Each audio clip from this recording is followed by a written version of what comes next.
Buenas tardes, jóvenes. Ahí está mejor. Buenas tardes. Estamos en la clase ya de Derecho Comercial. De antemano quiero pedir excusas por no enviar este video el día sábado a la hora correspondiente a la clase. Situaciones ajenas a nuestra voluntad lo impidieron. Como ustedes saben, la justicia está cerrada y he estado sumamente saturado con el tema de las audiencias virtuales y todos estos procesos que se están dando virtuales, ¿verdad? Para conocer, instruir los expedientes y ese tipo de cosas. Nos imposibilitó realizar este video oportunamente el día viernes, que es cuando usualmente lo hacemos. Pero nada, estamos acá. Para hoy estamos convocados a abordar el tema referente al arbitraje comercial, ¿verdad? Como parte complementaria a lo que tiene que ver con la organización judicial del comercio. En su primera fase abordamos lo que tiene que ver con la organización normal del comercio, o sea, en sus atribuciones ordinarias, dígase tribunales ordinarios, y el procedimiento que se debe seguir, ¿verdad?, para la tramitación de los procesos o la instrucción de los procesos ordinariamente. En esta parte ya tiene que ver con el procedimiento arbitral, el cual ha devenido en constituirse un procedimiento sumamente importante, dado la utilidad que está haciendo usted hoy día. Prácticamente la gran mayoría de las empresas comerciales nacionales e internacionales también están recurriendo al tema del procedimiento arbitral, precisamente por los beneficios que brinda este mecanismo de resolución alterna de controversias. Beneficios que se traducen en economía de tiempo, economía en cuanto al litigio, o sea, litigios más cortos, más rápidos. El tema de la confidencialidad también desempeña un papel de primer orden. No todas las empresas están hoy día deseosas de que sus diferendos, de que sus controversias se estén dilucidando públicamente en un tribunal de justicia al cual todo el mundo tiene acceso. El procedimiento arbitral evita ese tipo de situaciones. El único problemita, que no es tanto problema, es el tema del factor recursos económicos, ¿verdad? Porque el procedimiento arbitral, si bien es cierto que tiene todas esas ventajas, no menos cierto es que es un procedimiento sumamente caro. Caro para nosotros, ¿verdad? Pero cuando usted pone sobre la balanza, ¿verdad?, las desventajas que trae consigo el procedimiento ordinario, venimos a colegir de que a final de cuentas este procedimiento es mucho más conveniente que el procedimiento ordinario, porque si usted tiene, por ejemplo, un litigio que involucra muchos millones de pesos, evidentemente usted esperar que un proceso ya adquiera o tenga ya sentencia definitiva e irrevocable, usted pierde más. Entonces el factor tiempo viene a desempeñar un papel de primer orden en lo que tiene que ver con el tema de la agilidad con que se efectúan las transacciones comerciales, y es uno de los aspectos claves que se pueden visualizar en el procedimiento arbitral. Pero ya que como hemos visto todo esto, ustedes han podido dar cuenta de que el arbitraje es un procedimiento que está totalmente apartado o al margen del procedimiento ordinario.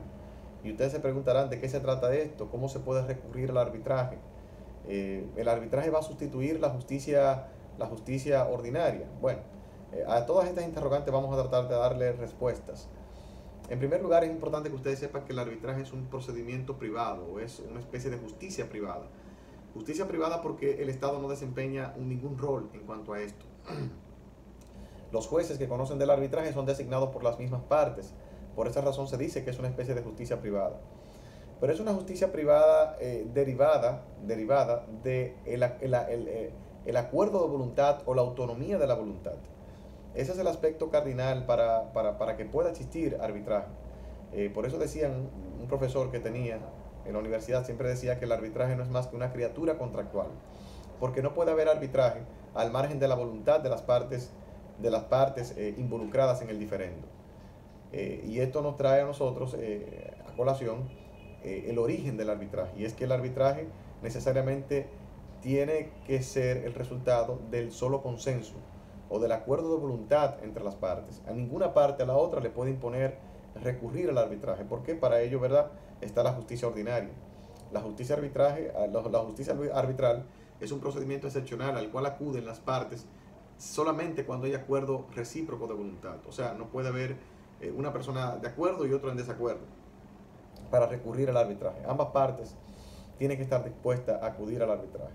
Entonces, el arbitraje es un procedimiento que podríamos definir como aquel mediante el cual las partes recurren ante jueces designados por ellas mismas y que habrá de solucionar o de dar respuesta a la contestación o al diferendo que los ligue. Entonces, de eso se trata el arbitraje. El fundamento jurídico del arbitraje, en primer lugar, estaba previsto en los artículos 1003 y siguientes del Código de Procedimiento Civil, y esos artículos fueron derogados por la Ley 489-08 sobre arbitraje comercial en la República Dominicana. Es una ley de reciente incorporación en nuestro ordenamiento jurídico y fundamentalmente se vino a incorporar en él a raíz de la entrada en vigencia de la República Dominicana en el DR-CAFTA. Como ustedes saben, el DR-CAFTA, y lo he dicho, creo que lo he dicho en esta clase, el DR-CAFTA ha motivado la creación de un sinnúmero de normativas para nosotros poder adentrarnos y adecuarnos a ese acuerdo de libre comercio en materia comercial. Era importante para los estados signatarios que se estableciera una especie de cuerpo normativo que regulara un procedimiento totalmente apartado del procedimiento estatal, el procedimiento ordinario, plagado de muchas veces errores, de demora, de la mora judicial, entre otros factores que hacían imposible que la actividad comercial se desarrollara con mayor fluidez y rapidez. Entonces, esta ley de arbitraje vino a sustituir el procedimiento anacrónico que estaba previsto y que sigue estando previsto en el Código de Procedimiento Civil Dominicano en los textos anteriormente citados.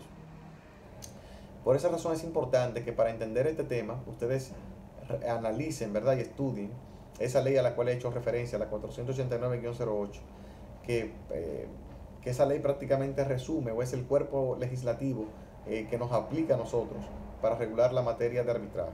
Entonces, como íbamos diciendo anteriormente, el arbitraje no es más que una criatura contractual. Entonces, al arbitraje se puede acudir de dos maneras. Primero, a través de una cláusula compromisoria o a través del compromiso. Cuando hacíamos referencia a la cláusula compromisoria, estamos diciendo que en el contrato comercial que regula nuestras relaciones, por ejemplo, la empresa tal realiza un contrato de distribución con la empresa tal, entonces en ese mismo contrato se tiene que prever una cláusula en la cual se haga constar cuál va a ser la jurisdicción llamada a conocer los eventuales diferendos o contestaciones que puedan surgir a propósito de la aplicación o interpretación de ese contrato. En esos casos se dice que el arbitraje se concibe antes de la ocurrencia del diferendo. En el otro esquema de arbitraje, que no es más que el compromiso, es un contrato que redactan las partes una vez que ya el compromiso ha llegado. O sea, una vez que el diferendo ha llegado, una vez que la contestación se ha suscitado, las partes pueden decidir, bueno, ¿qué me cuesta más?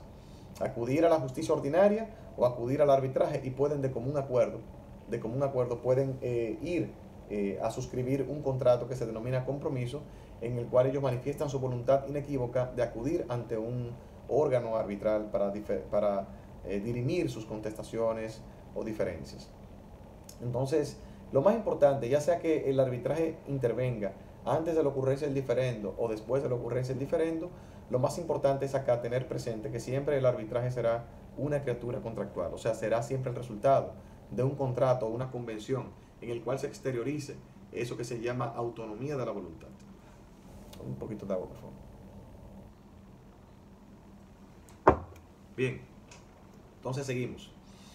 Bien, entonces esos elementos son los que nos permiten a nosotros establecer, ¿verdad?, el origen del arbitraje.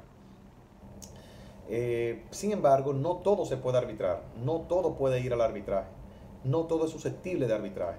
Y la misma ley de arbitraje prevé cuáles materias no son susceptibles de arbitraje. Y entre ellos está, ¿verdad?, aquellas que tienen que ver con el Estado, la capacidad, dones, legados, separación de cuerpo, asuntos que tengan que ver con el orden público, y aquellas materias que no son susceptibles de libre transacción o disposición. O sea, es importante que sepan que todo lo que está en el comercio puede ser objeto de contrato, pero hay cosas que no están en el comercio y que por vía de consecuencia no pueden ser objeto de libre transacción y disposición. Por ejemplo, usted no puede arbitrar, por ejemplo, un intercambio de cocaína o de sustancias prohibidas o de tráfico de personas, un diferendo suscitado a propósito de actividades ilícitas. Eso no puede ser arbitraje porque eso violenta el orden público y las buenas costumbres. Es importante también que sepan que toda persona puede recurrir al arbitraje. Hasta el Estado Dominicano puede recurrir al arbitraje, y de hecho ustedes han podido darse cuenta, si han visto las noticias, como por ejemplo el Estado Dominicano ha sido demandado en arbitraje internacional por el tema de los peajes sombras, entre otros litigios en los cuales el Estado se ha visto involucrado. Y es que el arbitraje obliga a toda entidad o persona, desde el Estado hasta cualquier particular. De hecho, el Estado no puede sustraerse de acudir al arbitraje alegando principios de soberanía, porque precisamente eso esa disposición está prevista en la misma ley de arbitraje. O sea que el Estado también, al momento de realizar contrataciones públicas, también se establecen cláusulas en las cuales el Estado puede comprometerse a ir a un arbitraje. En caso de que el Estado vaya a un arbitraje, va a ser representado por el Procurador General de la República, y la demanda que se establezca contra el Estado se depositaría entonces en la Contraloría General de la República, porque tiene que preverse la contingencia económica que involucra asistir al arbitraje. Pues bien, jóvenes, como les iba diciendo entonces sobre el origen del arbitraje y las causas que pueden dar lugar al arbitraje, también es importante establecer los tipos de arbitrajes. Existen diversos tipos de arbitraje. Si está el arbitraje, si estamos haciéndonos referencias al tema procedimental, existe el arbitraje institucional y el arbitraje ad hoc. El arbitraje institucional es aquel que se desenvuelve o se desarrolla por ante un órgano especializado en materia de arbitrajes.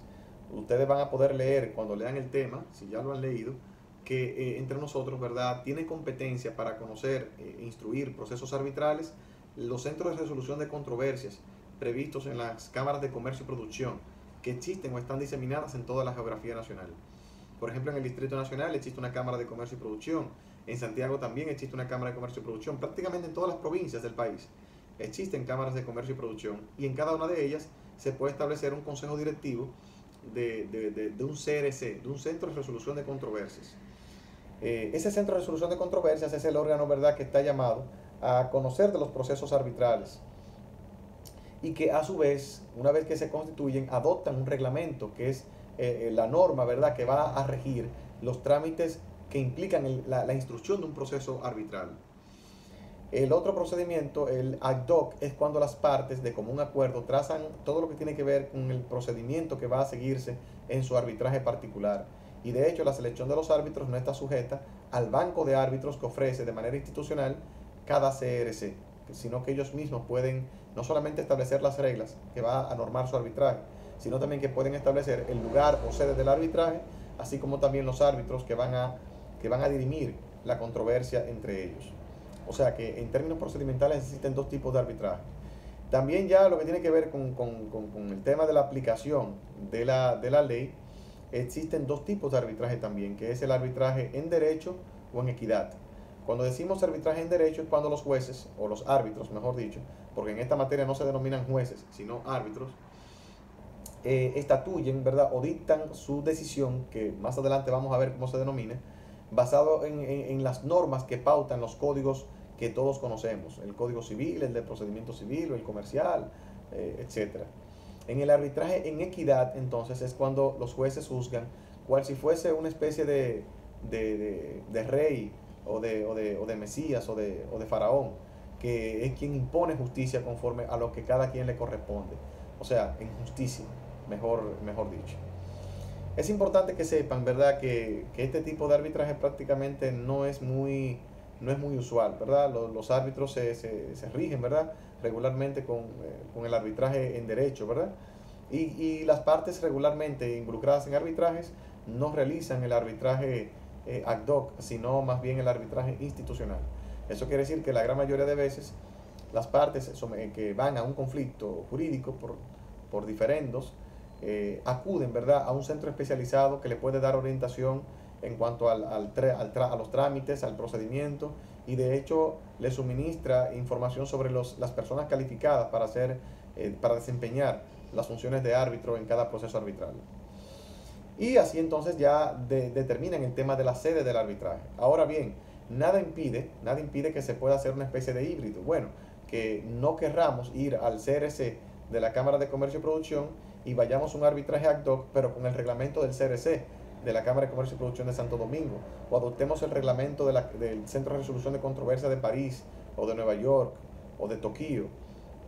las partes son libres en el arbitraje ad hoc para establecer las reglas que van a normar su proceso.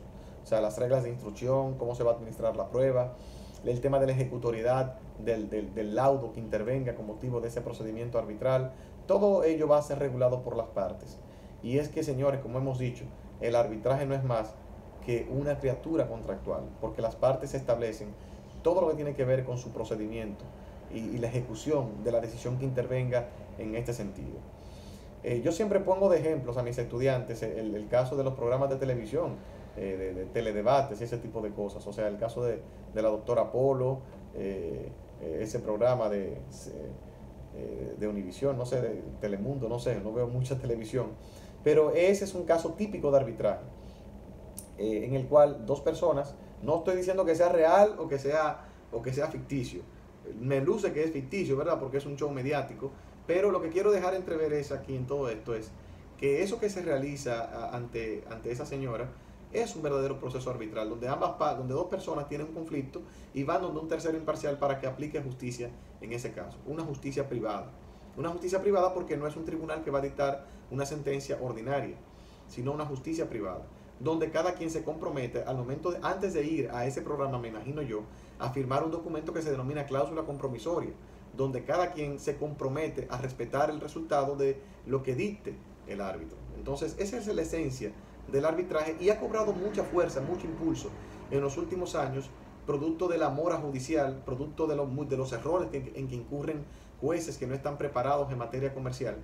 Esas son de las ventajas que ofrece el arbitraje, porque en el arbitraje, por ejemplo, institucional, se le ofrece un banco de árbitros donde se le señala la especialidad de cada árbitro, su profesión, su oficio, su experiencia, y eso le permite a usted elegir personas para resolver su litigio con la suficiente capacidad de carácter técnico, profesional, de experiencia de vida o lo que sea, que le permitirá a las partes tener una decisión ajustada a lo que es la realidad, a lo que es el buen derecho o lo ideal, ¿verdad? Entonces, esas son de los beneficios del arbitraje, así como también el tema de la mora judicial. O sea, una empresa que genera millones de dólares, no está presta a durar en un litigio 5 años para obtener una sentencia definitiva e irrevocable. Este derecho ha cobrado mucha importancia en los países más desarrollados, precisamente por la agilidad con que se efectúan las transacciones comerciales y el volumen económico de esas transacciones comerciales. Es como se le llama resolución alternativa de controversias, y de hecho se da como especialidad en universidades como Harvard, Princeton, etc. Oxford en Inglaterra, entre muchas otras universidades. Es una especialidad dentro del derecho privado, cómo resolver controversias al margen de cualquier órgano jurisdiccional. Pues bien, ya que hemos visto, ¿verdad?, todo este engranaje general sobre el tema arbitral, es importante que nosotros nos aboquemos por lo menos a lo que tiene que ver con el trámite procedimental que se recurre cuando usted se decanta, ¿verdad?, por un procedimiento ordinario o por un arbitraje institucional, partiendo del reglamento que está concebido en el CRC. Es importante señalar, señores, que tenemos una ley de arbitraje, que es la ley 489-08, pero cada CRC, ya sea el del Distrito Nacional o ya sea el de Santiago o de cualquier otra provincia, tiene un reglamento particular. Y ustedes pueden procurar ese reglamento entrando a través de la página, ¿verdad?, de la Cámara de Comercio y Producción de Santo Domingo, por ejemplo, que es el más famoso, el reglamento del CRC, y así ustedes pueden ver cómo se instruyen los procesos, cómo es el tema de la selección de los árbitros, cuál es el tiempo para estatuir sobre cualquier diferendo, cómo se administra la prueba y todo ese tipo de cosas que atañen, ¿verdad?, al tema procedimental. Bien, pues basándonos en esto, señores, vamos a hacer un breve recuento de cómo se introduce un proceso ante el CRC. Bueno, la parte que ustedes saben, ¿verdad?, que para ir al arbitraje tiene que existir previamente un contrato. Un contrato que se suscite con posterioridad a la ocurrencia del diferendo o antes de la ocurrencia del diferendo.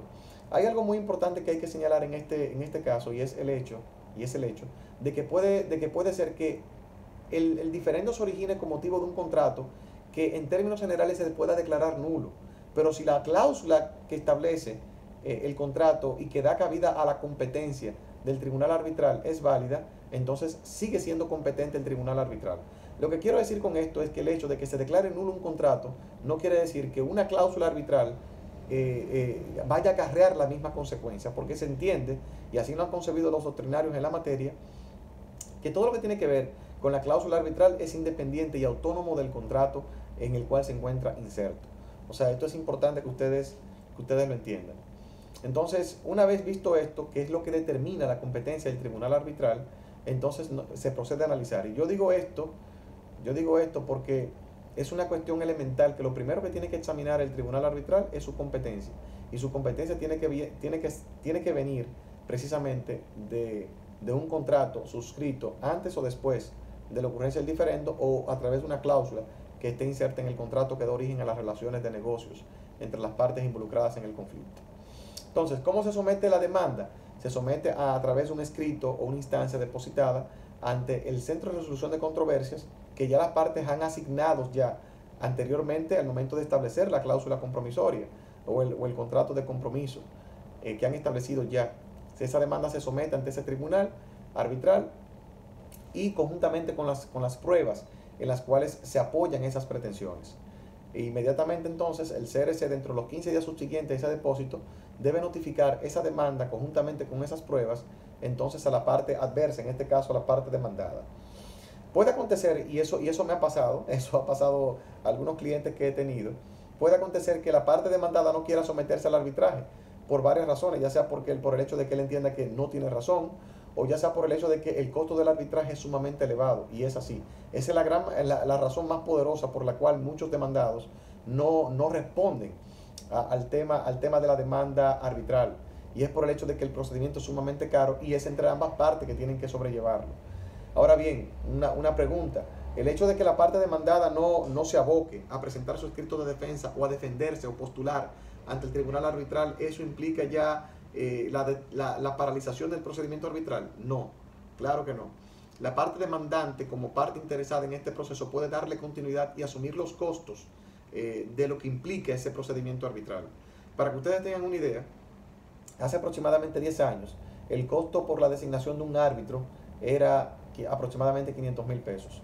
Ya en la actualidad ya ronda un poquito más allá, un 20% más, y eso es un solo árbitro. Imagínense ustedes que regularmente un tribunal arbitral está compuesto por 3 árbitros, porque de conformidad con lo que prevé no solamente la ley de arbitraje, sino también el reglamento, la composición del tribunal no puede ser par, sino impar. Tiene que ser 1, 3, 5, 7, 9 y así sucesivamente. O sea que entre ambas partes es que tienen que costear los gastos no solamente de los árbitros, sino también de los abogados que lo van a representar en esa instancia sumamente exclusiva que es el tribunal arbitral y que funciona en cada CRC. Entonces, el hecho de que la parte demandada rehuya a este litigio no quiere decir que el procedimiento se detenga, sino que este procedimiento será cubierto por la parte demandante. Y usted se preguntará de qué forma entonces la parte demandante podrá restablecer sus erogaciones, ¿verdad? Bueno, una vez que culmine el litigio, si tiene ganancia de causa, entonces el tribunal va a condenar a la parte demandada no solamente al pago de las prestaciones o al cumplimiento de los hechos que prevé el contrato que origina su controversia, sino también las costas y gastos procedimentales tendrá que pagar. Entonces de nada sirve que rehuya el debate, porque eso lo que hace es, a final de cuentas, que no pueda defenderse ante la jurisdicción arbitral, y como quiera tendrá que pagar lo que a él le correspondía desde el primer momento solventar con motivo de ese procedimiento. Y esto es importante que lo sepan, porque a la hora de sus clientes suscribir un contrato y se prevea el tema del arbitraje, usted tiene que hacerle la advertencia o la acotación del lugar a su cliente, diciéndole los riesgos que esto implica, evidentemente. Usted tiene que advertirle de las consecuencias del incumplimiento de la cláusula arbitral, y sabiendo de antemano de que ante cualquier inconveniente entonces va a acudir a una justicia que no es gratuita, como no es la justicia pública, sino que es una justicia privada, y que como consecuencia acarrea sus gastos. Bien, entonces el CRC se obliga a notificar entonces la demanda a la parte demandada, y esa parte demandada tendrá entonces un plazo previsto por el mismo reglamento para depositar su escrito de defensa y notificar a su vez no solamente al CRC el escrito de defensa y las pruebas a descargo, sino también a la parte demandante notificar esas pruebas. Una vez de que ya esté el ser debidamente apoderado con ambos escritos y las respectivas pruebas, entonces las partes se abocan a suscribir un acta de emisión, que es el documento que apodera al tribunal arbitral previa designación de los árbitros que deberán hacer las partes en conflictos. Las partes en conflicto uno selecciona a uno, la otra parte selecciona a otro, y entre los dos entonces seleccionan un tercer árbitro que va a fungir como presidente del tribunal arbitral, porque recuerden que no puede ser par la composición de este tribunal. Entonces, este tribunal entonces tendrá las mismas prerrogativas que tienen los jueces ordinarios, y de hecho están obligados a cumplir para la redacción de su decisión con las disposiciones que están contenidas en el artículo 141 del Código de Procedimiento Civil, en lo que tiene que ver con la motivación de las sentencias y la justificación de sus decisiones. Estos pueden adoptar todas las medidas de instrucción que se prevén para los jueces ordinarios. Pueden celebrar informativos, testimoniales. En caso de que se celebren informativos, la parte que lo proponga debe notificar el listado de los testigos que pretenda hacer valer en ese proceso a la contraparte, y en un plazo por lo menos de 3 días, 2 o 3 días previo a la celebración de la audiencia. Pueden las partes de manera personal comparecer y dar sus explicaciones del lugar. Pueden los árbitros también dirigirse o apersonarse, hacer un descenso. Todos los medios de prueba que están previstos en el Código de Procedimiento Civil, se admiten también que los jueces, o los árbitros, mejor dicho, puedan también incorporarlos a la instrucción del proceso en aras de lograr la verdad, de llegar a la verdad. Ustedes se preguntarán, entonces la justicia ordinaria no tiene nada que ver con este procedimiento. Sí, realmente sí. Hay aspectos en los cuales se involucra la justicia ordinaria. Por ejemplo, si una parte no se aboca a designar a sus árbitros, entonces puede someterse una demanda ante el tribunal de primera instancia, del distrito judicial donde se encuentre el tribunal arbitral, una demanda de designación de árbitros para designar los árbitros que le corresponden a la parte adversa en caso de que la otra parte, una de las partes en el proceso arbitral, no se aboque a seleccionar sus árbitros. También, previo a la designación de los árbitros, los jueces ordinarios pueden ser apoderados de una instancia en referimiento a fin de evitar cualquier turbación manifiestamente ilícita, un daño inminente o cualquier situación que pueda complicar, ¿verdad? Una ejecución final del laudo arbitral cuando este procedimiento aún no se ha iniciado. Puede el juez de los referimientos adoptar las medidas urgentes y necesarias que se conciban a esos fines. También lo que tiene que ver con los procesos de exequatur u homologación del laudo arbitral, no solamente nacionales, sino también extranjeros. Por ejemplo, si un laudo arbitral fue dictado en Francia, por ejemplo, y se quiere ejecutar en la República Dominicana, es competente el Tribunal de Primera Instancia del Distrito Nacional para otorgar el correspondiente exequatur. El exequatur, como hemos dicho ya anteriormente, es una especie de permiso o de homologación o de carta de autorización para poder ejecutar esa decisión emitida por un órgano extranjero. Entonces, ustedes pueden ver a través de lo que hemos dicho cómo la justicia ordinaria también se involucra o se puede involucrar en los procesos arbitrales. Además del hecho de que también es la justicia ordinaria la que está llamada a conocer de las demandas en nulidad que se interpongan contra el laudo arbitral. O sea, en este caso el tribunal competente sería, como lo diríamos más adelante, también la Corte de Apelación correspondiente a la demarcación territorial del tribunal que haya dictado ese laudo arbitral. Entonces, esto es para que ustedes entiendan, ¿verdad? Todo esto. Bien, entonces una vez que ya los árbitros han realizado su instrucción, han realizado las medidas pertinentes, entonces están obligados a tomar una decisión. Y la ley, de hecho, la ley de arbitraje, así como el reglamento, también prevé el plazo dentro del cual los árbitros pueden tomar sus decisiones, que ese plazo nunca va a exceder de un mes. Bueno, ese plazo no es fatal, ¿verdad? Ellos podrán prolongar ese plazo por unos días más, siempre y cuando justifiquen la necesidad de esa prórroga.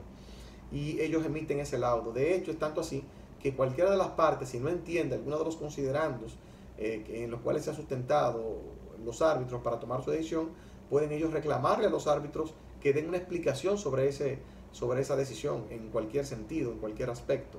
O sea que es una justicia más cerca a los litigantes, más conveniente en términos generales. Entonces, a final de cuentas, esa decisión que emiten los árbitros se denomina laudo. De manera ordinaria se denominan sentencias, las decisiones que dictan los tribunales, ¿verdad? En este caso se denominan laudos arbitrales. El laudo arbitral tiene su característica, tiene sus características, ¿verdad? Consonas, ¿verdad?, con la naturaleza esencial del arbitraje, totalmente diferente a las sentencias ordinarias dictadas por los tribunales ordinarios. Como muestra de ello, ¿verdad?, es el tema de la agilidad con que se desarrollan los procesos. Como ustedes han visto, los árbitros están obligados a dictar una decisión en un tiempo sumamente corto, sumamente breve, ¿verdad? Y esa característica de rapidez que tipifica el arbitraje también se extiende a los mecanismos que la ley prevé para impugnar el laudo arbitral. Es importante que ustedes sepan que el laudo arbitral no es susceptible de recurso alguno. Usted no puede impugnar a través de un recurso de apelación un laudo arbitral. Usted lo único que puede hacer es, si se siente desfavorecido por un laudo arbitral, es demandar la nulidad de ese laudo arbitral, y como ya hemos dicho allí anteriormente, la jurisdicción competente es la corte de apelación correspondiente. Pero no cualquier motivo es susceptible de verdad para usted poder impugnar esa decisión a través de una demanda de nulidad, sino que la misma ley de arbitraje, la ley 489-08, establece las premisas o eventualidades que se conciben para que usted pueda accionar en nulidad contra ese laudo arbitral. Esas premisas ya anteriormente le hemos dicho. Esas premisas son el hecho de que lo que se haya sometido a arbitraje sea inarbitrable, como un procedimiento de divorcio, por ejemplo, un procedimiento de embargo inmobiliario. Esos son temas inarbitrables, no se pueden someter a arbitraje. ¿Por qué? Porque tienen que ver con el orden público, y el orden público obliga a cualquier persona o entidad que se encuentre dentro del territorio nacional, y eso lo prevé, esa situación la prevé el artículo 6 del Código Civil Dominicano, cuando establece que las leyes relativas al orden público y las buenas costumbres obligan a cualquier persona que se encuentre en el territorio nacional. Así como también decíamos, si la materia no es objeto de arbitraje, si es un tema que atañe al orden público, o si los árbitros estaban apoderados de una situación y al final de cuentas juzgaron otra. O sea, en caso de que los árbitros hayan excedido el ámbito de su apoderamiento, que viene dado precisamente por lo que es el tema de la cláusula compromisoria o el compromiso. O en caso de que se haya apoderado al tribunal arbitral sin que estén debidamente apoderados por un contrato o por una cláusula compromisoria. Todas esas situaciones están previstas de manera taxativa en la ley de arbitraje y en el reglamento también del CRC, y son las que marcan la pauta para que se pueda accionar en nulidad contra este laudo arbitral. Es importante que ustedes sepan que el hecho de que se demande nulidad contra el laudo arbitral, eso no es no tiene efecto suspensivo. El laudo arbitral es ejecutorio, porque eso va en consonancia con el tema de la rapidez. Imagínense ustedes, o sea, que a través de la interposición de acciones o recursos yo pueda de manera ordinaria y automática detener la ejecución de algún laudo. Entonces no tendría sentido acudir al arbitraje, porque a final de cuentas lo que quiere todo litigante es que la controversia se resuelva a la mayor brevedad posible. Entonces, sí existe la eventualidad en la cual se puede acudir ante un juez especial a fines de que éste disponga la suspensión de la ejecución de ese laudo arbitral, y en este caso estaríamos hablando del presidente de la Corte de Apelación actuando en atribuciones de referimientos. Él puede, a través, si avisora, ¿verdad?, si puede percibir de que el laudo arbitral está plagado de los errores que anteriormente hemos señalado, entonces puede tomar una decisión previo apoderamiento disponiendo la suspensión de la ejecución del laudo arbitral en lo que se conoce la demanda de nulidad del laudo arbitral. Bien, señores, esto es el arbitraje. Es un tema sumamente extenso. Ustedes pueden ver en el material una breve sinopsis o gráfica de cómo se desarrolla el procedimiento arbitral. He tratado de hacer un recuento sobre los aspectos más importantes, la naturaleza del procedimiento arbitral, pero bueno, lo importante es que ustedes conozcan la figura y esencialmente el trámite procesal que prevé la ley de arbitraje y el reglamento del CRC. Por eso es importante que ustedes lo lean, que contiene información de manera más resumida que como lo prevé la doctrina, que yo les he recomendado, porque bueno, ustedes saben que la doctrina hace referencia al arbitraje en el DR-CAFTA. También hay aspectos que están vinculados, que no, al menos la edición que yo tengo en el texto no está actualizada, y que recurre con mucha frecuencia a las disposiciones que están contenidas en los artículos 1003 y siguientes del Código de Procedimiento Civil. Y ustedes, como ya saben, les he dicho que ya esas disposiciones han sido derogadas por la entrada en vigencia de la ley 489-08 en la República Dominicana. Bien, para mí ha sido un grato placer. En las próximas horas estaré enviando la tarea correspondiente a este fin de semana. Y nada, espero que haya sido de su comprensión, y cualquier duda o cuestionante pueden contactarnos por cualquiera de las vías que están hábiles en ese sentido. Así que tengan feliz resto del día y estamos en contacto. Se me olvidaba. Para la próxima clase, ustedes saben, el tema subsiguiente, me parece que el tema de los comerciantes. Así que una vez terminen de darle esta lectura, de analizar esto y de hacer la tarea, tienen que abocarse entonces a conocer, a estudiar el tema subsiguiente, que es el próximo tema de clases. Así que pasen feliz resto del día.